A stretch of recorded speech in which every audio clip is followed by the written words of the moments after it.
Here I have OPPO Reno4 Z 5G, and today I'm going to show you how to enable power saving mode on this device. So to do this, firstly you have to go to the upper bar, and here you have to find the button power saving mode. Tap on it once and you can switch this mode. By holding your finger on it you can access some of its settings.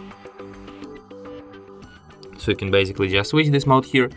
You can access some of its settings here. You can set it to turn off automatically if your battery is charged up to 16% or fully charged, and you can turn on it on a specific battery level, and you can select here when do you want your power saving mode to be turned on automatically.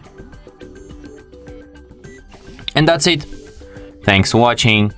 If you find this tutorial useful, don't forget to hit that like button and subscribe to our channel.